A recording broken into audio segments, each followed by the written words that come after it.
Blast ಆಗಿರೋದು ನಿಜ. ಒಬ್ಬ ವ್ಯಕ್ತಿ ಮಾಸ್ಕ್ ಹಾಕೊಂಡು ಟೋಪಿ ಹಾಕೊಂಡು ಬಂದು ಬಸ್ನಲ್ಲಿ ಬಂದಿದ್ದಾನೆ. ಬಸ್ನಲ್ಲಿ ಬಂದು ರವೆ ಇಡ್ಲಿ ತಗೊಂಡಿದ್ದಾನೆ ಒಂದು ಕೌಂಟರ್ನಲ್ಲಿ. ಅಲ್ಲಿಂದ ಹೋಗಿ ಕೂತ್ಕೊಂಡಿದ್ದಾನೆ ಒಂದ್ ಕಡೆ. ಕುಡಿದ್ಬಿಟ್ಟು ಅದನ್ನ ಟೈಮರ್ ಇಟ್ಟೆಲ್ಲ ಇದೆಲ್ಲ ಮಾಡ್ಬಿಟ್ಟು ಹೋಗಿದ್ದಾನೆ. ಸೊ ಬ್ಲಾಸ್ಟ್ ಆಗಿದೆ. ಸುಮಾರು 9 ಜನರಿಗೆ ಗಾಯ ಆಗಿದೆ. ಯಾರೆಲ್ಲ ಪ್ರಾಣಾಪಾಯದಿಂದ ಪಾರಾಗಿಲ್ಲ. ಸೊ ನಾನು ನಮ್ಮ ಡೆಪ್ಟಿ ಚೀಫ್ ಮಿನಿಸ್ಟರ್ ಮತ್ತೆ ಹೋಮ್ ಮಿನಿಸ್ಟರ್ ಅವರೆಲ್ಲ ಹೋಗಿದ್ದಾರೆ. ನಾನು ಇವತ್ತು ಹೋಗ್ತೀನಿ ಮತ್ತೆ ಹೋಟೆಲ್ ಕೆಫೆ ಅಲ್ಲೂ ಹೋಗಿ ನೋಡ್ತೀನಿ. ಗೊತ್ತಿಲ್ಲ, ಇನ್ನೂ ಗೊತ್ತಿಲ್ಲ. ಅವ್ನ ವ್ಯಕ್ತಿ ಪತ್ತೆ ಹಚ್ಚಕ್ಕೆ ಸುಲಭ.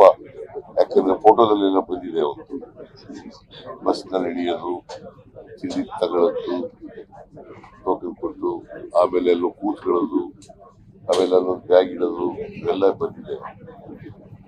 ಕೂಡಲೇ ಪತ್ತೆ ಹಚ್ತೀವಿ.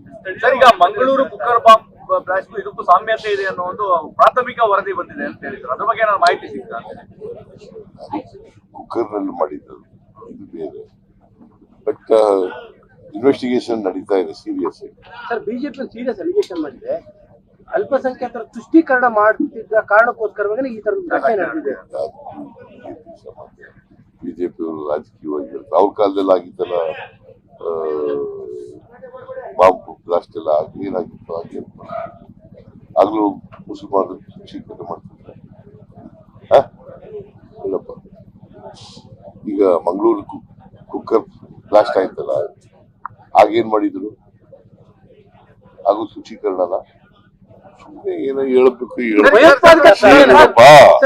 ನಾನು ಯಾರು ಬ್ಲಾಸ್ಟ್ ಮಾಡೋದನ್ನ ಖಂಡಿಸ್ತೀನಿ ನಾನು, ಇವ್ರು ಬಟ್ ಅದ್ರಲ್ಲಿ ರಾಜಕೀಯ ಮಾಡಕ್ ಹೋಗ್ಬಾರ್ದು. ಭಯೋತ್ಪಾದಕ ಕೃತ್ಯ ಅಂತ ಏನಾದ್ರು ಇಲ್ಲ, ಇನ್ನು ಇನ್ವೆಸ್ಟಿಗೇಷನ್ ಇಸ್ ಗೋಯಿಂಗ್. ಇನ್ವೆಸ್ಟಿಗೇಷನ್ ಅಲ್ಲಿ ಏನ್ ಆಗುತ್ತೆ ಅದು ನೋಡ್ಕೊಂಡು ಅದ್ರ ಮೇಲೆ ಕ್ರಮ ತಗುತ್ತೆ. FSI ವರದಿ ಬಂದಿದೆ ಅಂತ ಹೇಳ್ತಾರೆ. ಯಾವಾಗ ಬಂದ್ರೆ ಅದ್ರ ಪ್ರಕಾರ ಕ್ರಮ ತಗತ್ತೆ. ಬಂದಿಲ್ಲ ಅಲ್ಲ, ಈಗಾಗಲೇ ಟ್ವೀಟ್ ಮಾಡಕ್ ಶುರು ಮಾಡಿದ್ದಾರೆ ಸರ್. ಅದನ್ನ ಯಾಕೋ ಬಹಿರಂಗ ಪಡಿಸ್ತಾ ಇಲ್ಲ ಬೇಕು ಅಂತ ಹೇಳಿ ಆಲ್ರೆಡಿ ಟ್ವೀಟ್ ಮಾಡಿದ್ದಾರೆ.